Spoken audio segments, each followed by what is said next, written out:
Welcome to People Doing Good for Others. I'm Gary York, and I'm grateful for this opportunity to share with you. We praise and celebrate and hold in the light those who truly make a significant difference in our communities, those who have servants' hearts and who reach out in special ways. We thank Wilkes Communications and RiverStreet Productions and 100.9 WIFM for the sponsorship, and my special guest today is Dennis Huggins. He's Director of Development for the Wilkes County Schools. He's been in that role for 11 years. He's been an invaluable helper for me to help us find wonderful people to be on People Doing Good for Others. Also, he's a person that I think is tremendous in providing opportunity and hope for people. So good morning to you. Good morning, Gary. Thank you very much. Thank you for asking. Opportunity and hope. I think that really describes you, Dennis. So tell us a little bit about growing up down east and how you finally came to Wilkes County and some of the things that you've been doing. I'm from Tabor City, North Carolina. We're right inside the state line. I live a half a mile from South Carolina, and my parents lived there, and I grew up there. Went to high school at Tabor City High School, which is now consolidated. It's called South Columbus High School now. Okay. I went to, after high school, went to Wingate College for 2 years, and then I transferred to East Carolina University, and I obtained a Bachelor of Science in Business Administration. Growing up, my father was in the hardware business, and so I thought I knew a little bit about hardware business, and the opportunity came for me to go to work for Lowe's in Whiteville, North Carolina, and I was fortunate enough to grow up there, have a career with Lowe's, different management roles. I left Whiteville in '85 and went to Mount Pleasant, South Carolina, and I was an operation manager for Lowe's there for about 6 months. Charleston's a great place to live, and it actually snowed there when I was there. It hasn't snowed since. I went back to Whiteville in 1986 as the store manager, and I stayed in that capacity until 1990. In 1990, I got the opportunity to come to North Wilkesboro and work for Lowe's in the general office. And I worked with Lowe's in several different capacities for 10 years here in North Wilkesboro, and then I retired from Lowe's in 2000. Dennis Huggins, also share with us about some of those significant role models with Lowe's there, particularly when you maybe came to town. Talk about some folks that are still mattering in special ways here. Well, first of all, I think of Rob Gresham, I think of Jeff Osborne, I think of Jimmy Benson. And then more so, I think of Larry Stone, Arnold Lakey, Phil Stevens. Yeah. A lot of people touched you in special ways. Touched me in a special way.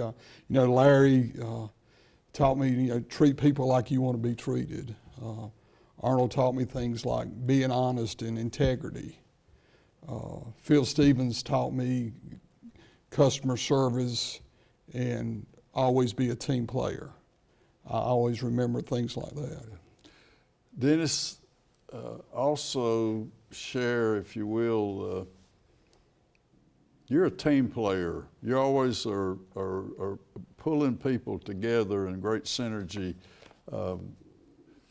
Is that something that's just a natural, or just paid attention to people? Working teams is, I think, the answer to all great success. It's people that do it. I think the teamwork is, I guess I learned it in sports early on, and then I learned it that you can't do everything by yourself. As a salesman for Lowe's, I could be the greatest salesman, but if I couldn't deliver the product to my customers when they needed it, then I wasn't effective. So, I had to make sure that the delivery people knew that my deliveries were urgent. Everybody's was important. Mine were urgent, And so I had to depend on truck drivers and delivery people that load it correctly. And so, you know, that's teams. And Yeah. when you need that sheetrock delivered, or you got to put it that extra third floor, you know, sometimes buying a Pepsi helped out a whole lot. Dennis Huggins is Director of Development with Wilkes County Schools.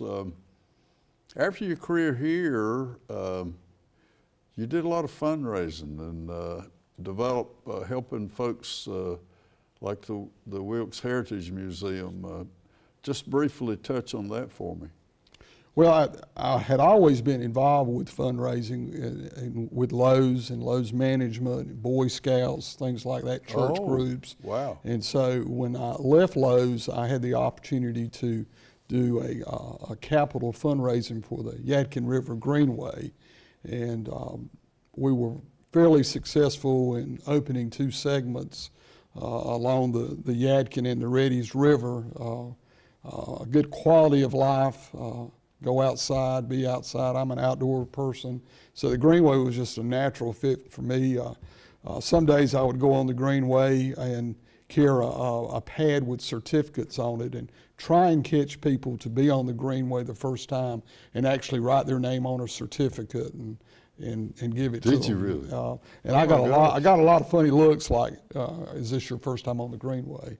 I stayed with the Greenway for 3 years, and Phil Stevens came to me, and my wife tells me not to answer the phone on Christmas Eve anymore, but Phil Stevens came to me one Christmas Eve and said, I need your help in a project. And he convinced me to go over to Old Wilkes, which is now the Wilkes Heritage Museum, and help them with their capital fundraising. We actually kept the old courthouse from being tore down. We restored it, stabilized the exterior. I guess we raised a couple $1 million in that project, and I love history anyway. So my dad was a history major at Furman University, and so I guess I got that naturally from him. And we stayed there about 3 years, and I was giving a presentation to a group over at the community college about doing taking the oral history of Wilkes County and digitizing it, putting it on video. And Dr. Steve Laws with Wilkes County Schools was in that meeting, and that afternoon he called me and said, would you come and talk to me about a project? And I didn't know that they were taking the old Lowe's on Cherry Street in North Wilkesboro and converting it into the Board of Education, and which eventually became the Stone Center. And so I went over and met with him, and he convinced me that that was my next project. And I was working myself out of jobs, because when you got to the finish of the capital campaign, somebody else had to come in and take over. When you talk about fundraising, we haven't, I want you to touch on this. How do you get people to give? Well, you've got to be willing to give yourself. Okay. If I go and ask you for funds, whether it's time, talent, or treasure, I've got to do that myself. And so if I'm committed to that, it's easier for me. And I'm better at looking you in the eye and asking you for money than I am writing you a letter, or, well, I write grants too, but I'd rather. People give to a person. Yeah. You know, they give for the person that's asking. Exactly. Yeah. And I guess your integrity, if they can trust you. You got to believe in what you do. You got to believe in what you do. Yes. Yeah. So. Dennis Huggins, it's a real honor to have you here. And now this, Steve Laws, Dr. Laws, this is a major turn for you and your career, and for us who's the beneficiaries of the great things you do. So let's talk about that again.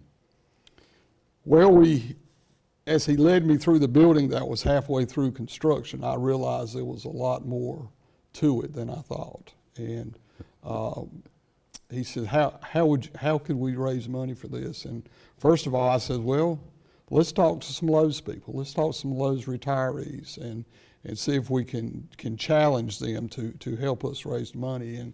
And sure enough, we came up with a plan. We came up with the Leonard Herrings of the world, and Mr. Kullenick, and Phil Stevens, Larry Stone, and a lot of, I hate to mention names because I'll leave somebody out, but there was a lot of people that helped us in that, raising $2 million of private funds. There was no state funds. It's not a dollar of federal, state, or local money in the Stone Center, and it's on 613 Cherry Street. Right.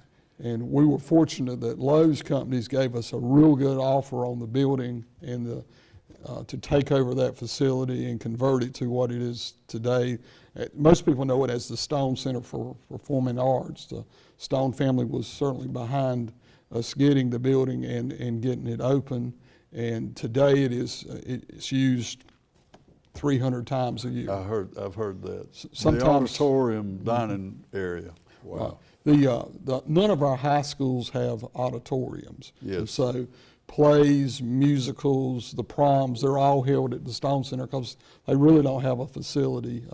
And students have first priority over that, and so we're glad it's being used. We have 3 full-time custodians that take care of that and set it up and break it down for the next show or the next event that's coming up. And we have all administrative offices, the boardroom. Would you just kind of quickly walk through the offerings or the asset we have for the public there in the Stone Center? Well, we're fortunate to have a student art gallery. That's all. We have 150 pieces of student art that's displayed. 2 or 3 times a year, they take it out and put different student art in there. We have a boardroom, the Arnold and Becky Lakey boardroom, that is a kind of a nonpartisan type. Yeah. People can come for events there, and we seat about 150 people in the boardroom. And of course, the Stone Center seats 300 with tables and close to 600 with just chairs. It's divided into 4 departments: accounting and human resources, administrator and instruction. We have an EC department, and then, of course, the Stone Center. The community school is also housed there. They're across. And something about libraries back there now, too, isn't it? 2 years ago, when Dr. Hemrick was still superintendent, we gave them 4,000 square foot in our warehouse, and now Friends of the Library has a permanent home, and they have monthly sales there to sell used books, and it goes back to our public library. So they have their own address. I think it's maybe it's 609 or 610 Cherry Street, and we're 613, so they have their own 911 address now. So. Dennis, you have great faith in opportunities. You got involved in smart boards and some other projects after the Stone Center, before the Director of Development. Just tell us some of the other things that you were able to help. Well, with the smart boards came a laptop for the teacher, and we put a smart board and a laptop in all 700 of our classrooms. Wow. We also had to train our employees and our teachers how to use laptops and how to use the smart boards and what great teaching opportunities it could be. And they've improved even since we've put them in now. Now they're more of a touch screen and everything. Couple years during this time that our associate superintendent, Kay Lamb, came to me and said she'd heard a presentation from the Mebane Foundation over in Davie County, how they were helping develop technology and school systems and all. And so I researched them, and I talked to Dr. Laws then of what we should do, and we wrote a proposal to them, and a few days later we got a call from Alan Mebane, who's the president of the Mebane Foundation, and he wanted to come over. That's the Unify family. The Unify family. Yep. And he actually had sold out and had started this foundation. And so we set up a date for him to come, and he came early. He came a day we weren't prepared for him. Well, we were all working, we were all in the building, but we didn't know he was coming. And he had just hired a new president, and he brought him with him. So, oh my goodness. So we actually carried Mr. Mebane to one of the schools, and we had a teacher that was, smart boards, you've got to put them up a certain height where you can see it all over the room. Well, the teacher was a small in size teacher, and she was using a little Mickey Mouse finger to touch to get to the computer. Mr. Mebane just thought that was just great. That really? was great.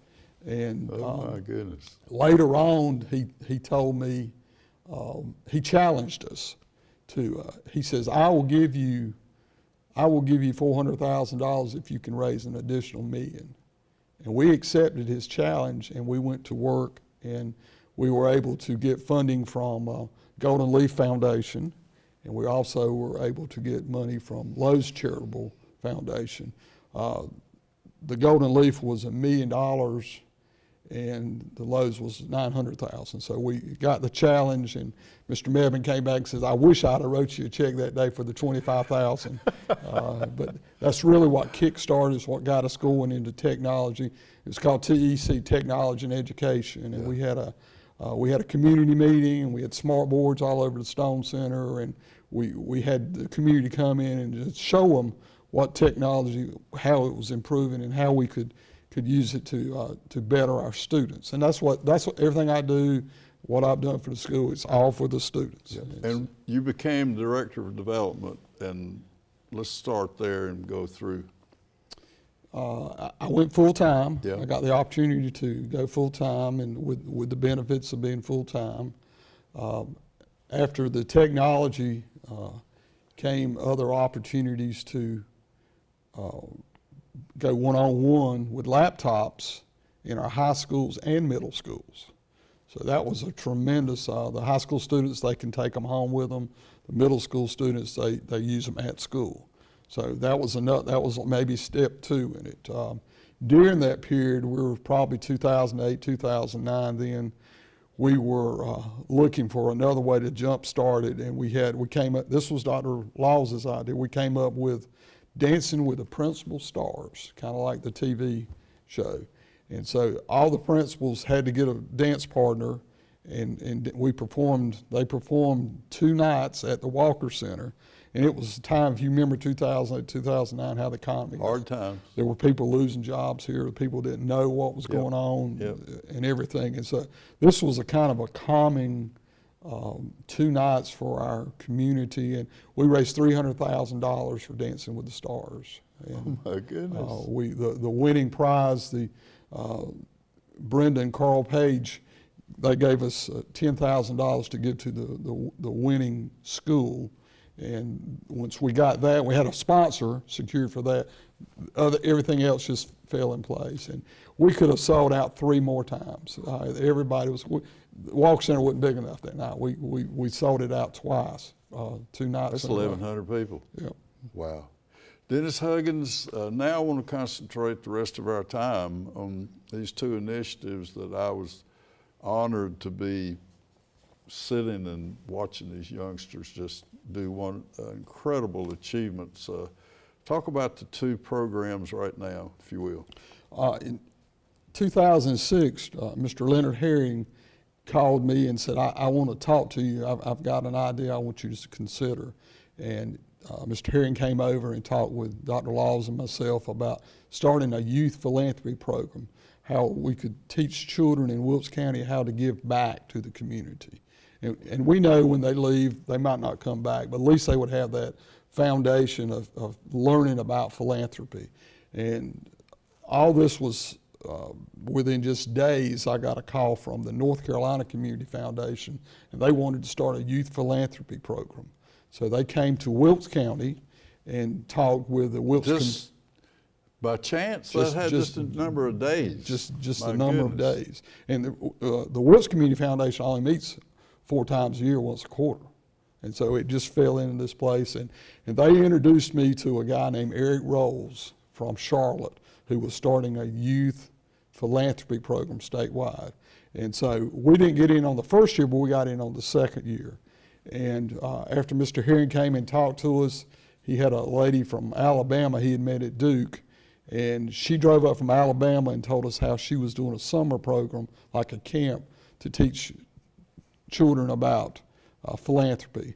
So we kind of took her thoughts and put it with our thoughts. Instead of doing the summer, we did it during the school year. And so once a month, we gathered students from each of the high schools. At first there were 4 high schools, now there's 5. So now we, in our 11th year, Youth Philanthropy, it's called T3LC, and that stands for Time, Talent, and Treasure. Tell us about, how did that, is that original, the T3? Yes, we were sitting, our first year in Greensboro, we were sitting out planning our... Hold on just a minute. It's T3, right? That's It's the square root of philanthropy, P, Yep. and it's time, talent, treasure is the components of the square root. So Cody Poplin, who was a student at North Wilkes High School, we were sitting there trying to think of a logo and things like this, and he had heard all he wanted to hear, and he drew this out on a piece of paper, and we still use it today as our logo. T3LC. Yeah. And it's the square root of P, philanthropy, sure. time, talent, and treasure, is making a triangle there all together. So we still use that, and Cody was in the first class. And so we went from that to, with the Herring's commitment, we were able to, the students are involved with setting up a grant program. And Actually bestowing money to worthy causes. it has to be for youth-led projects, and right now our grant cycle is going on. We introduced it last week to our principals, and we probably will get 20 to 30 applications. We've got $7,500 this year to give away for youth-led projects, and the students actually created the application. They think about what needs are there in Wilkes County, gives special consideration to certain issues, and then they go out and market it to different groups, church groups, school groups, and it has to be student-led, so they're active. And at the end of the process in May, we'll bring them to the Stone Center and have a celebration for all the grantees, and they will tell us about their project and how they spent the money and give us pictures and things like that. Dennis, we never know the serendipitous things that will follow doing good for others. You know, just things come out of it. And I discovered just by standing around about these wonderful students congregating in the parking lot before the session started at 11. They're meeting early because they've learned to love one another and to trust and to bond in together. Do you have take that next step, if you will? Well, this is a process of the leadership programs, and we've only talked about the philanthropy program, but we also have one for the 11th graders that it's called United Teens in Action, UTA. Right. And so both these groups, the students are allowed to learn about each other than in a rivalry situation, maybe on a ball field. Sure. Or a tennis match or softball match, football game, whatever. So they're able to congregate and learn about it. We were 5 minutes for the meeting starting the other day, and I looked at my watch, I'm like, there's nobody here. And within 2 minutes, they all came in at the same time. They had been out at the flagpole. They waited for each other to come in. They got together as a group, That's marched amazing. in as a group, and you know, in the philanthropy group, they have to learn how to give and take. They have to learn how to be in consensus with each other and make decisions. Now the other group, the 11th graders, and we have 4 from each high school in the philanthropy group and 2 from the early college, so we have 18 in the philanthropy group. We also have 18 in the United Teens in Action, or UTA is how the students call themselves. And their purpose is different than the philanthropy program. And even in day one, you know, I just saw this in the paper yesterday about right here. We're celebrating the 10th year of UTA, 11 years of the philanthropy, but 10 years in UTA. These are the 11th graders, and we started out, they were challenged with one question: is what would we do to make Wilkes better? And that's still the first question we ask them. And so we go through a process of going to different places in the county, being exposed to different groups or different environments. We do an education day, and all this stemmed from Linda Cheek's she's this was her idea about the youth leadership, the 11th graders. And so it's modeled after the Leadership Wilkes, which is 17 years old, that Linda does through the chamber, where they bring potential leaders from different organizations. I think they must have had 20 or 25 in it this year, largest group they'd ever had. Let me mention Caitlin Nolan, Rebecca Lakey, Brooke Church, Brooke Bentley, Michael Davis, all came out of that leadership group, have been guests here. Yes, and these are students that they have to fill out an application, and their school has to recommend them as potential leaders, future leaders. And all the names, we've got 200 of these. We've had 200 that have gone through this program now. Wow. And they're in all different, it's so wonderful to see, I call it their leadership ability going from here to here. Yeah. And I have that opportunity, I call it seeing that light bulb go off. I can tell you today that Sydney Blair's light bulb went off. Today, after graduating from Western Carolina University, she's in the Peace Corps. She's been in Uganda for 21 months. I can tell you about Cody Poplin, and when he was drawing that logo out, that he took charge and his leadership ability. And you know, he's graduated from Carolina. He has a international master's degree. He's at Harvard in law school now. You mentioned Brooke Church, just people, some of these guys, they walk in and you can see they're natural leaders. And others, it grows because they're involved with the other kids, and they're seeing that they can take charge, that they don't have to sit back. And there are times when not everybody can talk at one time, so they have to learn that. But you know, Michael Davis, just, you know, he wants to be a lawyer. He's just finished his first semester at Appalachian. He's a Chancellor Scholar. I mean, I could go on and on. Zach Triplett's going to graduate from Wake Forest in the spring, and he interned with the FBI last summer, and he's interviewing now to be an FBI agent. Dennis, I want to thank Wilkes Communications and RiverStreet for the opportunity to have you with us today.